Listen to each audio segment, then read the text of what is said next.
আমি দেখেছি রাত্রে 1টার সময়ও কোথাও একটা সিঙ্গেল গাড়ি ট্রাফিক সিগন্যালে দাঁড়িয়ে থাকে ক্রস করতে। এখন পর্যন্ত তারা মানে যেহেতু দেখছে যে আইনানুগ ব্যবস্থা হচ্ছে, অটোমেটিক মামলা হচ্ছে, সুতরাং তারা আইন মানতে অনেকটা বাধ্য হচ্ছে অথবা নিজে থেকে আইন মানছে। ঢাকায় ট্রাফিক সিস্টেমের ব্যাপক উন্নতি হয়েছে। আমরা অত্যাধুনিক আর্টিফিশিয়াল ইন্টেলিজেন্স প্রয়োগ করে ট্রাফিক নিয়ন্ত্রণটা করতে সক্ষম হয়েছে এই পর্যন্ত, আরও আমরা উন্নয়নের চেষ্টা করছি। এটা অনেকটা ঢাকার ট্রাফিক সিস্টেমের ক্ষেত্রে যদি বৈপ্লবিক পরিবর্তন বলি খুব বেশি বলা হবে না। ঈদ উদযাপনটা নিরাপদভাবে আমরা করতে পেরেছি বলে আমাদের ধারণা, জনগণ প্রশংসা করেছে এবং ঢাকা সহ বাংলাদেশের এই যে যানজটের কিছুটা হলেও নিরসন হয়েছে। ঢাকায় ট্রাফিক সিস্টেমের ব্যাপক উন্নতি হয়েছে।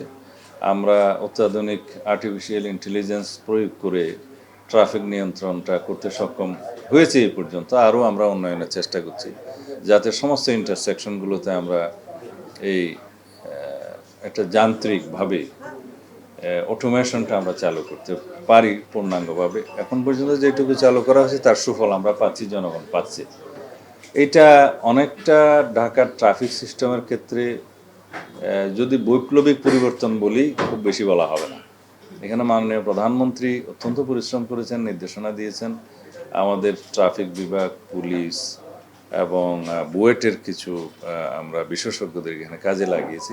আশা করি আমরা একেবারে নিজস্বভাবে এই প্রযুক্তিটা আমরা ব্যবহার করে সফলতা পাব। এক্ষেত্রে কিন্তু আমাদের জনবল প্রশিক্ষিত আছে। আমরা এখন ট্রায়াল অ্যান্ড এরর বেসিসে এই ট্রাফিক সিস্টেমের উন্নয়নের জন্য কাজ করছি। আশা করি আগামী 1-2 মাসের মধ্যে অন্তত ঢাকা শহরে মেট্রোপলিটন সিটিতে এই ট্রাফিক সিস্টেমের আমরা বৈপ্লবিক পরিবর্তন আনতে পারব। JBS holdings limited. আমরা আগে ঢাকাটা কতটুকু সফলভাবে কি করতে পারি এক্সপেরিমেন্টটা করে অবশ্যই আমরা অন্যান্য সিটি কর্পোরেশনগুলোতে, মেট্রো এরিয়াগুলোতে এটা ব্যবস্থা করব।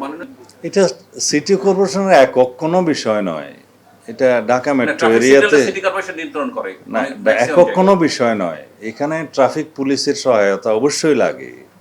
তারপরে আমরা সিটি কর্পোরেশনের যেহেতু মেজর অংশ, সিটি কর্পোরেশনকে আমরা এখানে একজন মেজর প্লেয়ার হিসেবে আমরা যুক্ত করেছি।